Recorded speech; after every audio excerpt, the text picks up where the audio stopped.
Bom, pessoal, vamos iniciar agora a nossa aula sobre a segunda lei de Newton, que também é conhecida como o princípio fundamental da dinâmica, que é justamente o título da nossa aula de hoje. Nós vamos também incrementar um pouco mais o nosso conhecimento sobre a primeira lei de Newton, que era o princípio da inércia. A gente vai ver aqui algumas aplicações que vão fazer com que a gente tenha uma compreensão ainda maior sobre a primeira lei, que foi a aula passada. Então, vê só. Primeiro, eu gostaria de iniciar com um exemplo que eu acredito que você já tenha vivenciado alguma vez na vida ou que você já tenha visto em algum filme, alguma série, que seria uma disputa ali de cabo de guerra.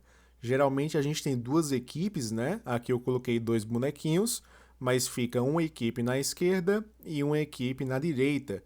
E aí cada equipe vai segurar uma parte de uma corda, né? Uma corda bem resistente, e aí cada equipe vai puxar essa corda. Uma, logicamente, vai puxar para a direita e a outra vai puxar para a esquerda. E existe um protocolo, né? Vai vencer a equipe que conseguir puxar a outra equipe através dessa corda. Então, o que acontece? Eu vou definir aqui um ponto vermelho, tanto que nas competições de cabo de guerra, geralmente você coloca um lenço, né? Algum pedaço de pano no meio da corda para que você consiga ter uma noção espacial de movimento ali do puxão da corda, né? Mas aí assim, digamos que aí o carinha que esteja aqui na direita, ele aplique nessa corda uma força que eu estou chamando de F1, não é isso? E logicamente que ele está puxando essa corda para ele, não é isso? Por isso que essa força está na horizontal, ao longo da corda e no sentido da esquerda para a direita.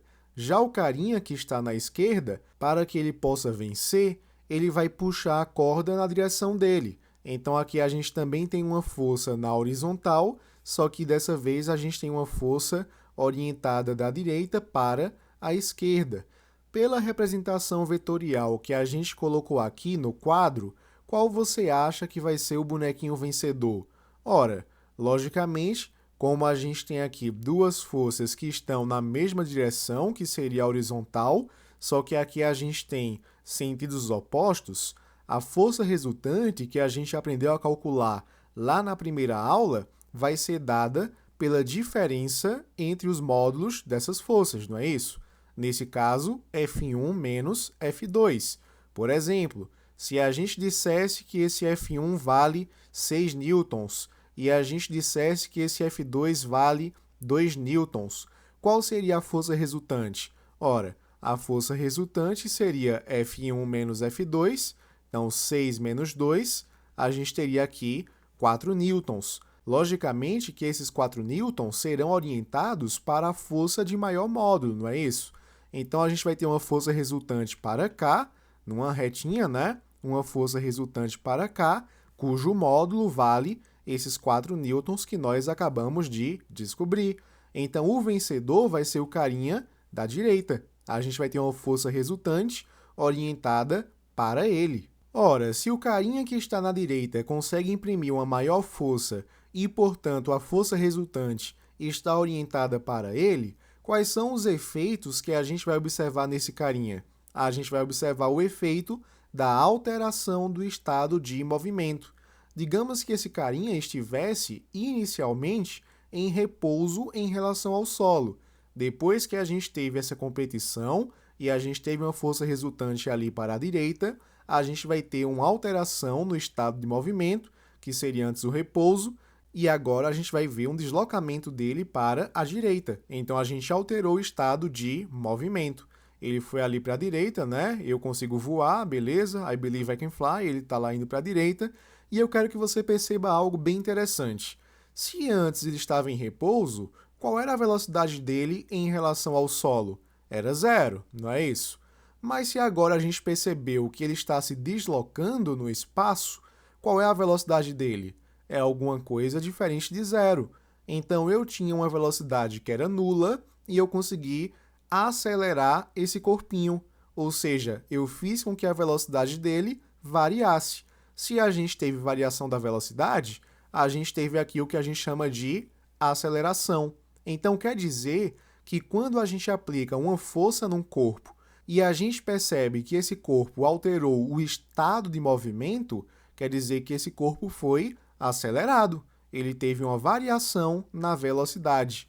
Uma coisa que eu quero que você perceba desde agora e que a gente vai ressaltar daqui a pouquinho é que essa força resultante e a aceleração adquirida pelo carinha possuem mesma direção e mesmo sentido, concorda comigo?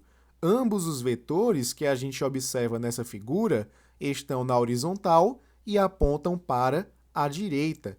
Tenha isso em mente, daqui a pouquinho a gente vai trabalhar mais. Mas, agora, eu gostaria que a gente fizesse uma relação entre a massa de um corpo e a sua inércia. Lembre-se que a inércia seria a dificuldade, né, a resistência que um corpo apresenta para alterar o seu estado de movimento. Ou seja, um corpo que está em repouso tende a continuar em repouso, a não ser que uma força mude essa história. Um corpo que está em movimento uniforme tende a continuar em movimento uniforme, a não ser que uma força mude essa situação, altere o estado de movimento. E a massa de um corpo é uma grandeza escalar. Por que é uma grandeza escalar? Porque se eu falo que um corpo tem 10 quilogramas, essa informação já basta. Se eu digo a vocês que eu tenho 49 quilogramas, isso, além de ser uma verdade, é um indicativo da minha massa. 49 seria o módulo, né? E quilograma seria a unidade. É a característica da grandeza física que nós estamos tratando. É o RG da grandeza física, né? Quando eu falo quilograma, instintivamente você já pensa em massa, tudo bem? Então, nós vamos estudar a relação entre massa, que seria essa grandeza escalar, com a inércia de um corpo. A inércia apresentada por qualquer corpo que você possa imaginar. Então, vamos imaginar uma situação inicial em que a gente tem um bloquinho relativamente pequeno e a gente tem um carinha aplicando uma força nesse bloquinho. Veja que essa força está na horizontal e o sentido é para a direita. E pelo que a gente acabou de ver, a gente vai perceber que esse corpinho vai se movimentar na mesma direção e no mesmo sentido que a força aplicada. Nesse caso, seria a força resultante, né? Mas como a gente só tem uma força aqui, que seria essa força F horizontal, então ela é a própria força resultante. Então a gente percebe, com o passar do tempo, que esse bloquinho apresenta um certo deslocamento. Veja que como esse bloquinho é pequenininho e, portanto, a massa é pequena, a gente conseguiu ter um deslocamento bastante considerável para ele, né? E veja o seguinte, se a gente considerar que ele partiu do repouso, quer dizer que aqui a velocidade dele era de exatamente zero. E se a gente conseguiu deslocar esse cara, é porque aqui ele apresenta uma velocidade que é diferente de zero. Quer dizer que nós aceleramos esse sistema. Então, a gente tem aqui representada uma aceleração. O que nós faremos a partir de agora é comparar a aceleração desse corpo com a aceleração de outros corpos, tudo bem? Então, vamos lá. A gente vai pegar aqui um bloquinho que ele seja um pouquinho maior e considerando que esse bloquinho seja uniforme, né, tem uma mesma densidade, homogêneo, portanto, a gente vai perceber que quanto maior for ele, maior será a massa apresentada. E perceba também que a gente tem aqui a mesma força de aplicação, tudo bem? É a mesma força e eu estou interessado em descobrir como é que essa mesma força vai se comportar nesse carinha de massa diferente, numa massa maior. Então, veja, a gente percebe que esse corpo também se desloca, porém, ele não se desloca tanto quanto o primeiro corpinho de massa menor. Então, isso quer dizer para a gente que a variação da velocidade desse corpo não foi tão grande quanto a variação da velocidade do primeiro corpo. Portanto, aqui a gente também tem uma aceleração, só que essa aceleração é menor do que a aceleração vista anteriormente. Então, o que é que a gente pode induzir por enquanto? Que corpos de maiores massa, se a gente aplicar uma força constante, né, comparada com um corpo menor, esse corpo maior vai adquirir uma aceleração menor em relação ao corpo de menos massa. Então, a gente aumentou a massa do corpo e a gente percebeu que, sob a mesma força, nós tivemos uma menor aceleração. Se a gente colocar aqui um corpo exageradamente grande, né, e, portanto, com uma massa bem exagerada, e aplicando a mesma força que nos casos anteriores, a gente percebe que o deslocamento foi ainda menor. Quer dizer que a variação da velocidade também foi ainda menor e, portanto, a aceleração foi menor que a das outras, beleza? Então, qual é a relação que a gente tem entre a massa e a aceleração? A gente percebe que, nos três casos, com a mesma força aplicada, a menor massa teve a maior aceleração e a maior massa teve a menor aceleração. Então, galera, essa massa que nós estamos estudando, nós podemos chamá-la de massa inercial. É como se ela fosse uma medida da inércia de um corpo. Por quê? Quem é que apresentou maior resistência ao movimento? Qual foi o corpo que apresentou maior resistência à alteração do estado de movimento? Foi o corpinho que a gente colocou aqui por último, né? Aliás, o corpão, não seria corpinho. O corpo de maior massa apresentou maior resistência ao movimento. Se apresentou maior resistência ao movimento, quer dizer que esse carinha apresenta maior inércia. Já o corpo em que a gente tinha a menor massa possível, a gente percebeu que ele teve uma maior facilidade para alterar o estado de movimento, considerando que todos os outros tinham partido do mesmo ponto e do repouso, não é isso? Então, quer dizer que quanto menor a massa, menor vai ser a medida da inércia. Então, é muito comum, como eu falei para vocês, que a gente chame essa massa de massa inercial, tudo bem? Então, agora podemos definir, depois de todo esse estudo, o que seria a segunda lei de Newton. Essa frase é retirada lá do Principia, aquele livro importantíssimo, né, publicado pelo Newton, como eu mencionei para vocês nas aulas passadas. Então, a gente tem o seguinte enunciado para a segunda lei: a variação do movimento é proporcional à força motriz, e quando a gente diz força motriz, é a força que confere movimento, beleza? Então, a variação do movimento é proporcional à força motriz imprimida e ocorre na direção da linha reta em que essa força é imprimida. Veja bem, jovem gafanhoto, eu vou traduzir o que eu acabei de ler para você através de um exemplo. Imagine que a gente tem aqui um bloquinho, esse bloquinho tem uma certa massa, que eu vou chamar de mzinho, tudo bem? E aí a gente está aplicando nesse corpo uma força resultante. Perceba também que esse corpo se localiza num ponto que eu estou chamando de A. E o que é que a gente percebe? Se essa força for suficiente para retirar esse corpo da inércia, então a gente percebe que esse corpo vai se mexer numa linha reta ao longo dessa força resultante, tudo bem? Então, para onde a força resultante aponta, a gente percebe que a gente tem uma movimentação desse corpo, um deslocamento desse corpinho estudado, beleza? Então, esse corpo saiu do ponto A para o ponto B, seguindo uma linha reta que foi orientada a partir da força resultante. Então, galerinha, se a gente voltar aqui para o que a gente chamou de segunda lei de Newton, e a gente vai lê-la novamente para ver se você teve mais uma sacada, vê só, a variação do movimento é proporcional à força motriz imprimida, ou seja, quanto maior for a força imprimida, a variação do movimento vai ser mais brusca, não é isso? Uma grande força vai produzir uma grande variação, portanto, uma grande aceleração. Uma pequena força vai produzir uma pequena variação do movimento e, portanto, uma pequena aceleração. E ocorre na direção da linha reta em que essa força foi imprimida. Galera, imagine que você tem aí, sei lá, um lápis, e aí você coloca esse lápis em cima de uma mesa. Se você pegar o seu dedão e você empurrar esse lápis para a esquerda, então ele vai se movimentar para à esquerda, logicamente.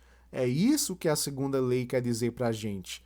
Quer dizer que a aceleração que será produzida num corpo, sofrendo a ação de uma força que supere a sua inércia, ela vai acontecer na mesma direção e no mesmo sentido que a força imprimida. Mais uma vez, a aceleração que será adquirida pelo corpo tem a mesma direção e o mesmo sentido que a força motriz que lhe foi imprimida. Não se esquece disso jamais. Inclusive, como a gente acabou de verificar, se nós conseguimos alterar o estado de movimento desse carinha, é porque ele teve uma aceleração. E o que é que nós estamos dizendo? Que esta aceleração possui a mesma direção e o mesmo sentido que a força resultante aplicada ao corpo estudado. Muito legal. Repetir bastante isso para que você nunca se esqueça. Vamos prosseguir. Então, matematicamente, nós estamos dizendo que a força resultante é a mesma coisa que a massa, que seria a medida da inércia, vezes a aceleração, que seria a quantização da variação do movimento, a variação do estado do movimento. Bora lá! Como é que a gente pode analisar essa força resultante em termos de unidades no Sistema Internacional de Unidades?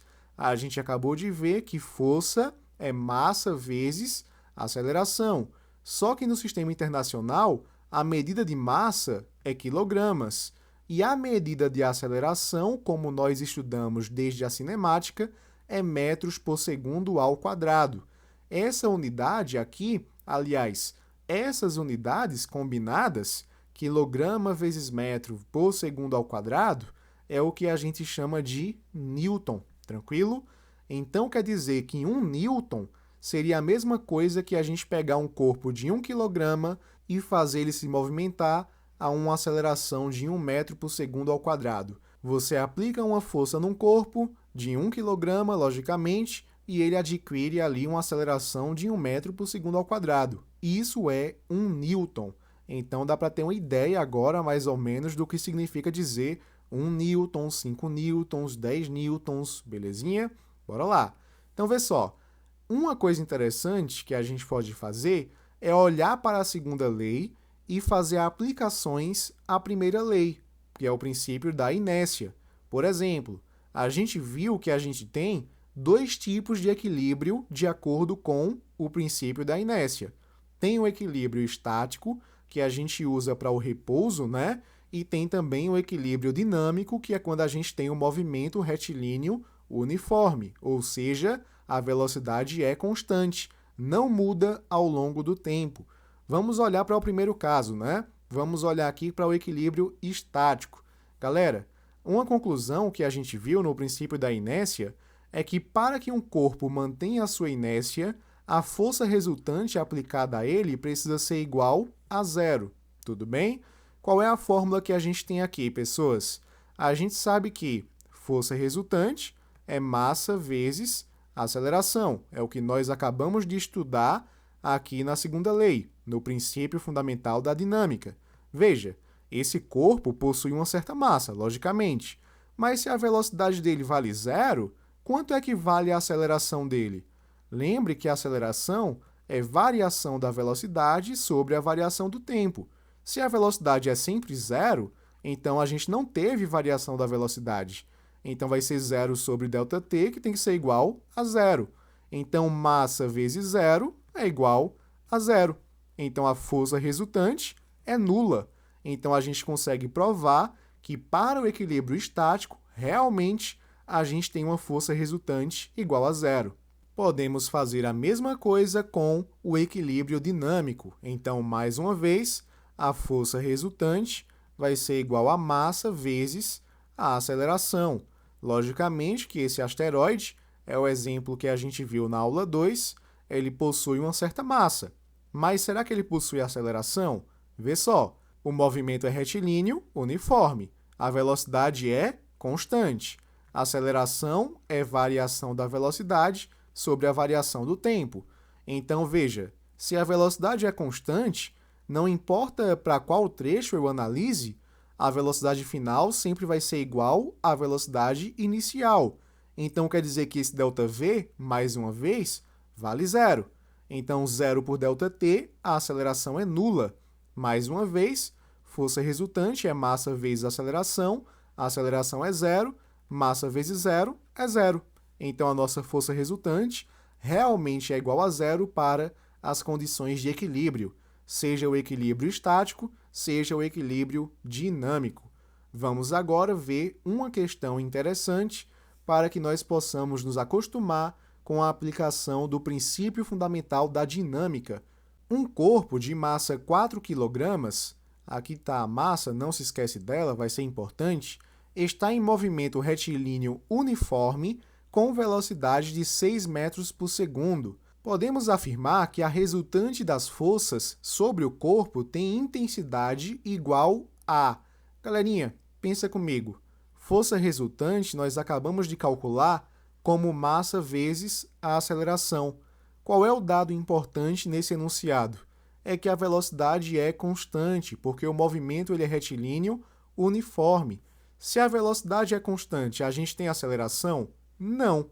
E se a gente não tem aceleração, quer dizer que a nossa força resultante é quanto? Vai ser a massa vezes zero. Então, vai ser zero. Então, a força resultante aqui vai ser igual a zero. Força resultante nula. Aqui a gente tem como resposta a letra A de anemia. Isso aqui é uma previsão teórica que a gente teve, né? A gente viu isso ao longo dessa aula. Sempre que a gente tem velocidade igual a zero, que seria repouso, ou velocidade constante, que seria o movimento uniforme, a gente sabe que a força resultante é igual a zero, porque a gente não teve força capaz de alterar o estado de movimento desse carinha. O estado de movimento permaneceu o mesmo ao longo do trajeto, tudo bem? Vamos agora para mais uma questão. Supondo um corpo de massa igual a 4 kg e que F1 seja igual a 4 newtons e F2 seja igual a 3 newtons, que são forças aplicadas a ele, né? Calcule a aceleração do corpo nos seguintes casos. Vamos lá, pessoinhas. Se nós olharmos aqui para a letra A, como é que a gente vai fazer para achar essa força resultante? Ora, o módulo dessa força resultante vai ser F1 mais F2, porque a gente tem duas forças que estão na mesma direção e no mesmo sentido, como nós vimos lá na aula sobre força resultante, né? Então, Fr vai ser igual a 4 newtons, que seria F1, mais 3 newtons, que seria F2. 4 mais 3, a gente tem aqui 7 newtons. E nós acabamos de descobrir que, de acordo com o princípio fundamental da dinâmica, a força resultante vai ser igual a massa vezes a aceleração. Quem é a força resultante aqui? 7 newtons. Quem é a massa? 4 kg. Eu quero saber quem é a aceleração. Se a gente fizer aqui meios pelos extremos, a gente vê que a aceleração vai ser de 7 quartos metros por segundo ao quadrado. Beleza? Vamos agora ver o que acontece para o corpo B, né? Aliás, para a situação B. É o mesmo corpo, só que aqui a gente tem forças aplicadas de maneira diferente. Como é que a gente faz para achar a força resultante nesse caso? A gente tem duas forças que estão na mesma direção, que seria a horizontal, só que os sentidos são opostos.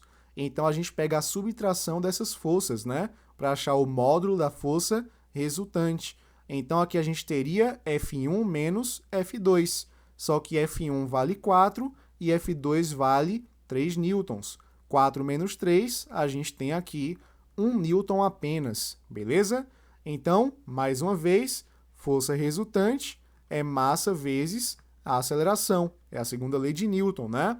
Então, força resultante, acabamos de achar que é 1 newton, a massa continua sendo de 4 kg e queremos saber quem é a aceleração. Mais uma vez, podemos isolá-la. Então, aqui a gente tem 1 sobre 4, que é a mesma coisa que 0,25 metros por segundo ao quadrado. Tá aqui a aceleração para o caso B. Já no caso C, a gente percebe que a gente tem forças perpendiculares entre si. Elas formam um ângulo de 90 graus, né? Quer dizer que, pelo que a gente estudou até agora, que a força resultante ela vai ficar mais ou menos aqui, não é isso? Aqui a gente tem a força que a gente chama de resultante, é o somatório vetorial das outras duas forças. Uma coisa que a gente pode fazer é aplicar a regra do polígono, né? Isso aqui é um vetor, então eu posso deslocar ele como eu quiser no espaço, então eu posso colocar ele aqui, tranquilo? A fim de que a gente feche aqui um triângulo pitagórico. A gente percebe que a gente tem 90 graus aqui, não é isso? E aí, de acordo com o teorema de Pitágoras, para que a gente possa achar essa força resultante, que se comporta como se fosse uma hipotenusa, não é isso? A gente pega a hipotenusa ao quadrado, que nesse caso seria a força resultante ao quadrado, e a gente soma com os outros catetos também ao quadrado. Nesse caso, F1 e F2. F1 vale 4, ficaria 4 ao quadrado, e F2 vale 3. Então, aqui a gente tem 3 ao quadrado. 4 ao quadrado é 16, 3 ao quadrado é 9, 16 mais 9 é 25, e a raiz de 25 vai ser 5 newtons. Está aqui a força resultante, né? Aplicando o princípio fundamental da dinâmica, a gente tem que a força resultante vai ser a mesma coisa que a massa vezes a aceleração. Quem que é a força resultante? 5. Quem que é a massa? 4 kg, vezes a aceleração. Mais uma vez, deixa a aceleração isolada, né? Então, aqui a gente tem 5 quartos. E 5 quartos é a mesma coisa que 1,25 metros por segundo ao quadrado. Então, está aqui. Para cada situação, nós encontramos uma aceleração diferente. No dia 30 de maio de 2006, no estádio José da Silva, na Alemanha, a seleção brasileira enfrentou, num amistoso de preparação da Copa, o time suíço goleando com um saldo de 8 gols. No segundo tempo da partida, mais precisamente aos 26 minutos do jogo, Juninho Pernambucano, na sua especialidade, cobrou falta com perfeição, sem chances para o goleiro adversário, marcando o 6º gol do Brasil, considerando-se que, neste lance, a velocidade escalar atingida pela bola, com massa de 500 gramas, foi de 144 km por hora, e que o contato entre a chuteira e a bola foi de exatamente 1 vezes 10 a menos 2 segundos. A intensidade da força média resultante que a bola recebeu foi aproximadamente igual a... Galerinha, para que a gente possa responder essa questão, a gente pode pensar assim: força resultante é massa vezes a aceleração. Aqui eu estou pegando somente o módulo, né? Não vou precisar fazer uma análise vetorial muito aprofundada. Mas veja, eu sei qual é a massa, aquela massa que ele me deu foi de 500 gramas. Veja que eu não posso trabalhar com 500 gramas, preciso converter aqui para o sistema internacional, né? Que a massa atua ali com quilogramas. Então veja, de gramas para quilogramas, a gente divide por 1.000. 500 por 1.000, a gente tem aqui 0,5 quilogramas, meio quilo, né? A gente sabe qual é a massa, mas a gente não conhece a aceleração. Mas o que é a aceleração? A gente sabe que a aceleração é a variação da velocidade sobre a variação do tempo, não é isso? E qual foi a variação da velocidade que a gente teve aqui? Ora, a bola estava em repouso, não é isso? E ali, depois do contato, a gente teve uma velocidade instantânea de 144 km por hora. Então, foi de 0 a 144 km por hora. Lembre-se que essa velocidade ela também não está no sistema internacional. Ela está em quilômetros por hora e no sistema internacional ela deveria estar em metros por segundo. Como é que a gente faz para converter de quilômetros por hora para metros por segundo? Ora, a gente divide aqui por 3,6. 144 dividido por 3,6, ora, 3,6 vezes 10 é a mesma coisa que 36. 36 vezes 4 seria a mesma coisa que 144. Então, aqui a gente tem uma velocidade de 40 metros por segundo. Muito bem. E o tempo a gente pode deixar aqui em segundos mesmo, né? Que está no SI, é de 1 vezes 10 a menos 2. Então, o ΔV aqui foi de 0 a 40, então 40 metros por segundo, e o ΔT foi de 1 vezes 10 a menos 2. Note que esse 10 a menos 2, a gente pode subir para cá com inversão do sinal no expoente. Então, ficaria 40 vezes 10 ao quadrado, não é isso? Então, aqui a aceleração seria de 40 vezes 10 ao quadrado, que é 100. Então, a aceleração aqui seria de 4.000 metros por segundo ao quadrado. Uma aceleração bastante considerável, né? Então, bora lá. A força resultante média vai ser igual à massa, que nesse caso é de 0,5, não é? 0,5 quilogramas, vezes a aceleração média, que seria ali de 4.000 metros por segundo ao quadrado, acredite se quiser. 0,5 vezes 4.000, a gente tem aqui 2.000 newtons. Então, a gente pode marcar aqui na resposta. Veja que 2.000 é a mesma coisa que 2 vezes 10 à terceira, né? 10 à terceira é 1.000, tranquilo? Vamos lá para mais uma questão. Sejam dois corpos com massas desconhecidas, denominadas M1 e M2, uma força imprime à massa M1 uma aceleração de 5 metros por segundo ao quadrado e a massa M2 uma aceleração igual a 20 metros por segundo ao quadrado. Se a mesma força atuar agora sobre os dois corpos reunidos, qual será a aceleração do conjunto? Galerinha, tenta fazer uma previsão aqui comigo. Qual é a massa que é maior, M1 ou M2? Ora, se M2 ganhou uma maior aceleração, é porque esse corpo tem menor inércia. Se ele tem menor inércia, é porque ele tem uma menor massa. Então, quer dizer que a massa 1 é maior que a massa 2. Tanto é que M1 tem uma aceleração de 5 metros por segundo ao quadrado, não é isso? Já M2 tem 20 metros por segundo ao quadrado. É uma aceleração 4 vezes maior, tranquilo? Como aqui a gente tem a mesma força, então a gente pode ter essa certeza. Se as forças fossem diferentes, a gente não teria nenhuma certeza sobre essa afirmação, tudo bem? Então vamos lá. Então a gente vai ver o seguinte, na primeira situação, a gente tem o corpo maior, que seria de maior massa, não é isso? Então aqui a gente tem um bloco relativamente grandinho e a gente imagina que a gente tem uma força que a gente vai chamar de F e essa força está atuando nesse corpinho aqui de massa M1. Se a gente aplicar aqui a segunda lei de Newton, a gente vai ficar que essa força F, né, que seria a mesma coisa que a força resultante, vai ser igual a massa vezes a aceleração. Então vamos lá, mais uma vez, quem é essa força resultante na horizontal? É a própria força F.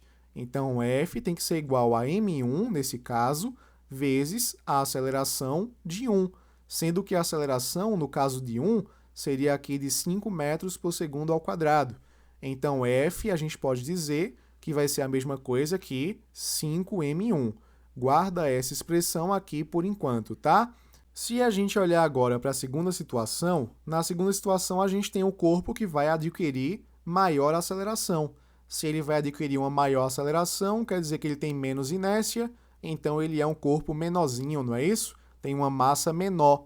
Então, se a gente pegar esse corpo e aplicar a mesma força, a gente percebe que a gente tem uma aceleração de 20 metros por segundo ao quadrado.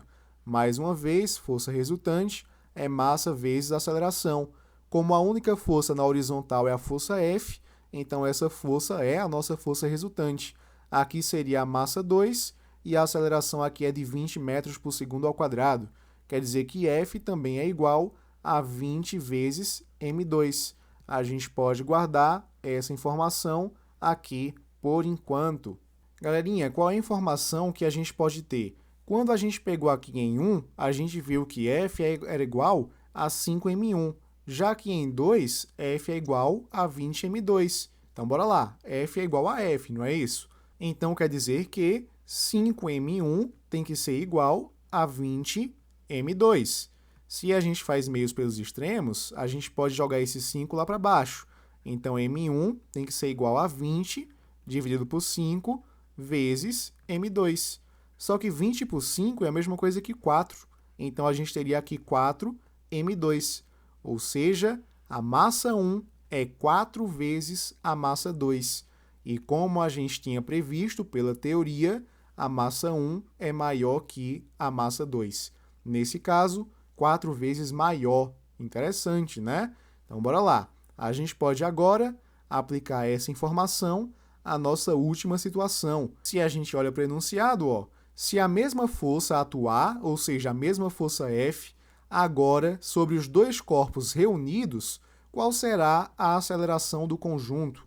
Então, quer dizer que eu estou pegando esses dois bloquinhos que eu desenhei, esses dois bloquinhos aqui, ó, e eu meio que juntasse eles, posso colocar um em cima do outro, ou um ao lado do outro, tanto faz, e eu aplicasse a mesma força para que gerasse algum tipo de movimento aqui, né? Então, veja que a massa desse sistema agora vai ser a massa do primeiro mais a massa do segundo. Eu estou juntando esses caras. Então, bora lá. Força resultante, de acordo com a segunda lei de Newton, é massa vezes a aceleração. A força resultante nesse caso é o próprio F, só tem essa força, né?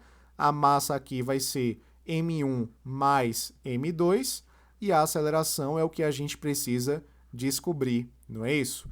Esse valor para F, eu posso colocar tanto 5m1 como 20m2.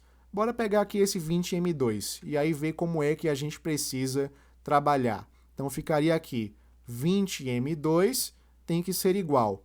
M1 mais M2 é uma coisa que eu desconheço, mas eu sei que M1 vale a mesma coisa que 4M2. É o que a gente viu aqui, né? Então, ficaria 4M2 mais M2 vezes a aceleração. Então, ficaria 20M2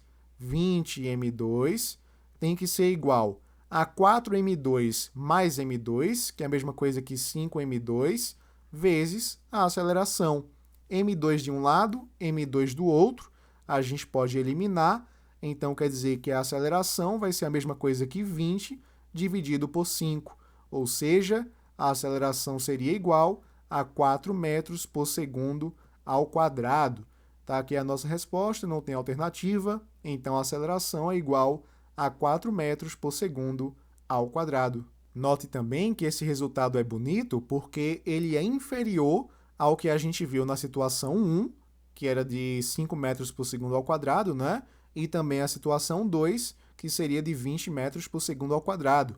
E isso faz sentido, porque se a gente pega os blocos juntos, a massa desse conjunto é maior do que as massas parciais que a gente pegou nos casos anteriores. Então, aumentamos a inércia desse conjunto, quer dizer que a variação do movimento vai sofrer uma maior resistência. Portanto, a aceleração percebida será menor. Depois desse estudo, que eu acredito ser bastante rico para o nosso conhecimento, vamos aqui para mais uma questão bem legal. Uma partícula de massa 2 kg move-se a partir do repouso sobre uma superfície horizontal sem atrito, ou seja, sem resistência ao movimento, sob a ação de uma força constante, cujas componentes nas direções x e y são, respectivamente, 40 newtons e 30 newtons. As direções x e y são definidas sobre a superfície horizontal. Calcule o módulo da velocidade da partícula em metros por segundo, decorridos de 3 segundos.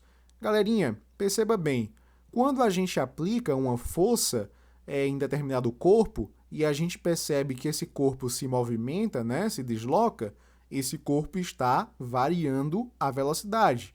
Se tem variação da velocidade, tem aceleração. Se tem aceleração, a gente sabe que a gente tem um movimento que vai ser retilíneo, uniformemente variado. Então, se nós conseguirmos encontrar qual é a aceleração desse corpo, a gente pode aplicar em alguma das equações do MRUV para que a gente descubra qual vai ser a velocidade final depois de 3 segundos, beleza? Então, o nosso primeiro passo vai ser encontrar qual vai ser a aceleração desse corpo. Vamos fingir que esse corpo nada mais é que um bloquinho, né? Tudo é mais legal quando a gente pega os bloquinhos. E a gente sabe que nesse bloquinho a gente tem uma força horizontal, que a questão chamou aqui de Fx, não é isso? E a questão disse para a gente que esse Fx vale 40 newtons, né? O módulo dessa força é de 40 newtons. E a gente também tem uma força na vertical, que seria a força que a gente chama de Fy, e ela tem um módulo ali de 30 newtons, beleza? Como aqui a gente tem duas forças que são perpendiculares entre si, a gente já aprendeu que a força resultante tem esse jeitão, né? Então aqui a gente tem a força resultante e a gente pode aplicar nesses vetores a regra do polígono. Então eu posso pegar esse carinha, Fy, e mexer com ele da maneira que eu quiser no espaço. Eu posso pegar ele e fechar um triângulo aqui, não é isso? Então a gente percebe que aqui a gente teria um triângulo pitagórico, porque aqui aparece um ângulo de 90 graus. É um triângulo retângulo. Então nós podemos aplicar o teorema de Pitágoras. Essa força resultante se comporta como uma hipotenusa. Então a força resultante ao quadrado vai ser igual à soma dos catetos ao quadrado. Então a gente pode pegar fx ao quadrado, só que fx vale 40, então 40 ao quadrado, né? Mais fy ao quadrado, que seria 30 ao quadrado, belezinha? Então colocamos aqui, sem medo de sermos felizes, 30 ao quadrado. Veja que 40 ao quadrado vai ser a mesma coisa que 16 com dois zeros, 1.600. E 30 ao quadrado vai ser a mesma coisa que 9 com dois zeros, que seria 900. 1.600 mais 900, a gente tem aqui 2.500. Se a gente tirar a raiz em ambos os lados, a raiz de 2.500 é 50 newtons, tranquilo. De acordo com a segunda lei de Newton, a gente sabe que a força resultante é a massa vezes a aceleração. Essa força resultante é de 50 newtons, acabamos de achar. A massa, ela vale de 2 kg de acordo com o enunciado. Se a gente faz meios pelos extremos, isolando a aceleração, nós vemos que ela é 50 dividido por 2. Portanto, ela é de 25 metros por segundo ao quadrado, beleza? Não encerramos ainda a nossa questão, porque a questão deseja descobrir o módulo da velocidade da partícula em metros por segundo depois de 3 segundos. Galera, eu preciso descobrir velocidade, eu tenho aceleração e eu tenho tempo. A gente pode utilizar a equação horária da velocidade para o mr e o v. É o famoso vovoat, né? Então, a velocidade final vai ser igual à velocidade inicial, que a gente já conhecia, né? Porque se parte do repouso, a velocidade inicial é zero. A aceleração nós acabamos de descobrir, que é de 25 metros por segundo ao quadrado, e a gente quer saber o que acontece depois de 3 segundos. Então, a velocidade final vai ser igual a 25 vezes 3, que é a mesma coisa que 75 metros por segundo. Tá aqui a nossa resposta. Bonito, né? Depois de nós fazermos essas questões, eu quero que a gente faça uma análise matemática sobre a segunda lei de Newton. Uma análise vetorial, na verdade. A primeira observação que eu gostaria de salientar para vocês é sobre os sinais da força resultante e também da aceleração. Porque pensa comigo, massa é uma grandeza escalar. Grandezas escalares ou são nulas, ou valem zero, ou possuem valores positivos, não é isso? Então a gente tem que essa massa sempre vai ser um valor positivo.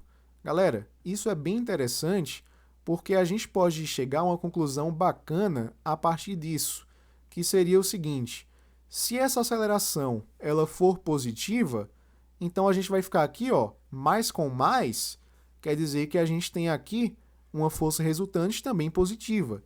Ou seja, se a aceleração é um vetor que aponta para a direita, na horizontal, então a força resultante também vai apontar para a direita na mesma horizontal, beleza?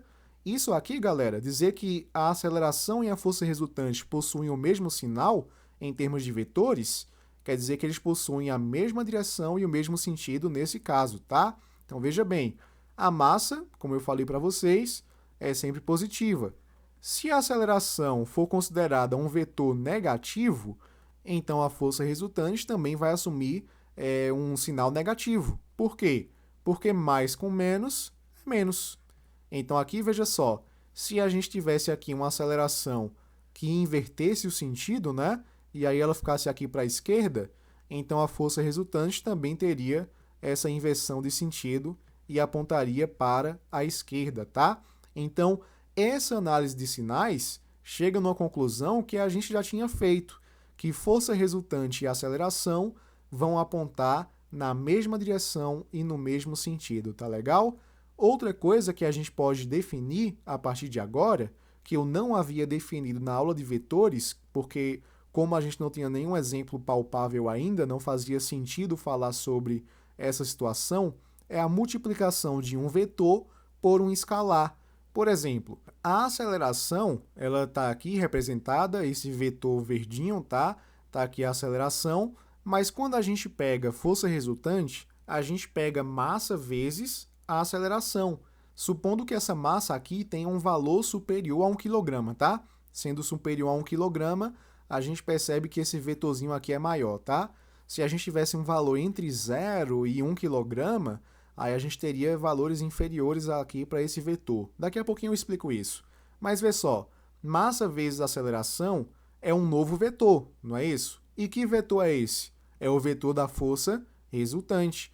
Então, quando nós pegamos força resultante, que é força resultante é igual a massa vezes aceleração, a gente está pegando aqui um vetor que é definido pela multiplicação de uma grandeza escalar por uma grandeza vetorial, que é massa vezes a aceleração, tudo bem? Aí vê que interessante, quando a gente pega uma massa que seja maior que 1 kg, a gente percebe que o vetor força resultante é maior que o vetor aceleração, em termos de módulo, tá? Então, vê só, por exemplo, imagine aqui que a gente pegue uma aceleração de 2 metros por segundo ao quadrado. Então, força resultante e uma massa também de 2 kg. Aí, 2 vezes 2. Então, força resultante tem que ser igual a 4 newtons, não é isso? Então, o módulo aqui da força resultante foi 4 e o módulo da aceleração é 2. Então, nesse caso, o módulo do vetor resultante é maior do que o vetor da aceleração, em termos de módulo. Se a gente pegar uma massa igual a 1 kg, exatamente 1 kg, a gente percebe o quê? Vamos pegar uma aceleração de 2 metros por segundo ao quadrado também. Então, força resultante tem que ser igual a massa, que seria 1, e a aceleração aqui 2 metros por segundo ao quadrado. Então, força resultante é 1 vezes 2, que é igual a 2 newtons. Então, nesse caso, o vetor resultante tem módulo 2 e a aceleração tem módulo 2 também, ignorando aqui as unidades, né? E se a gente pegar um caso em que a gente tem uma massa que ela seja maior que 0, mas menor que 1, a gente percebe o seguinte, força resultante, bora pegar uma massa aqui de 0,25, tá? Quilogramas, e multiplicar também por uma aceleração de 2 metros por segundo ao quadrado. Então, a força resultante aqui seria 0,25 vezes 2, que é 0,5 newtons. Então, 0,5 é menor que 2. Então, nesse último caso, a gente teria uma força resultante cujo módulo do vetor é menor do que o módulo do vetor aceleração. Aqui são mais curiosidades interessantes que eu acho legal compartilhar com vocês, tá? Bom, pessoal, muitíssimo obrigado por acompanhar até aqui. Caso tenha ficado alguma dúvida, deixa nos comentários. Deixa também um gostei. Por favor, se inscreve no canal. Se você achar que esse vídeo é útil para alguém, por favor, compartilha ele. E até a próxima!